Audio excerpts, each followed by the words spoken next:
Okay, may buntag mga amigo. Karon mga amigo, i-share lang nako ang akong nakabot karon. Dili na nako ni i-share kay tungod kay bawat dahil kay mga baser.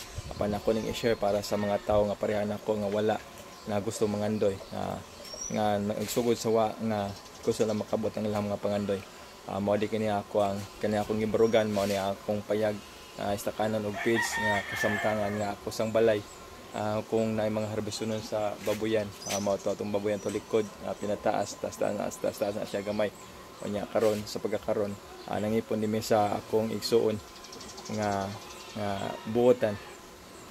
Uban pa di na nato napalabian kay basin mamalanay bitaw, joke lang. Mao din ako mention nga nila ni siya gamay apan dili na ako ni makalimtan. Ako lang i-share ang among balay ron nga among nakaput kauban na akong asawa. Atong adtuon akong i-share ninyo ang porma. Tara, let's go. Mga amigo, atong una ipakita daan ang ato ang balay sa una hangtod karon. Mao dinhi mao na di lang ako ipakita ang sulod kay gubot kayo. Mao na akong balay sukad sa pag ulitaw pa ko kay atong hapit na ko namin nyo kay dilim guganahan mangipon labi na gyud katong na matured na akong panghuna-huna. Mao din natong babuyan diha sugod padong dito sa tumoy. Taas na siya. Unya nasa datong abuhan nga cute kayo. Atong labhanan. Nya karon atong ipakita ang among balay nga dugay na mong gipangandoy sa akong asawa nga karon nahinay-hinay na gyud hapit na human. Mao ni siya mga amigo. 24 ang lapad, ang katas-on 36. Tara atong adtuon.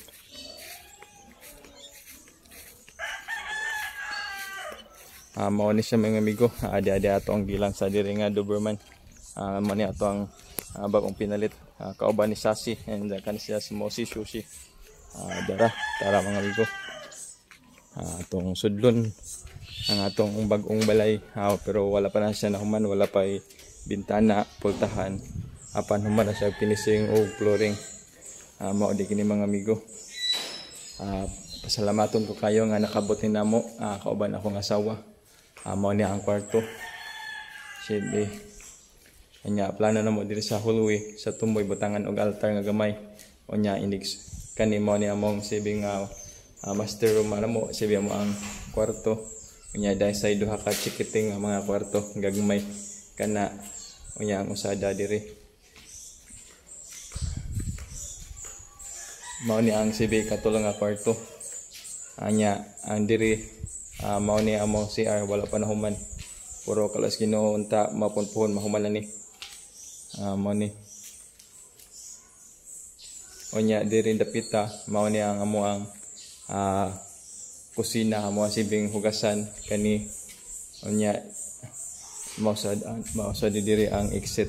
Inigawas nato makita nato diri ang dakong wanang dai sa lakot. Unya sa unahan kabasakan presko kayo ang hangin. Unya mao to mga amigo. Akong i-share para sa mga parehan nako nga nangandoy nga wala sad nga gusto makabot nila. Di lang yun ta paglaom. Ang importante lang yun usara o duhara ang pagsalig sa imong kagoligon. Unya ang ikaduha ang labi sa tanan di na to kalimtan ang pagsalig ug pagtuo sa Ginoo. Mao ni ang view sa gawas sa atong balay mga amigo. Ang sa sulod pa ang nahuman og pinising, sa gawas wala pa. Nasa tay gamay sa lakot diri nga relaksanan kung wala na tay buhat ang hako da magdondoyan samtang mamina og music nya.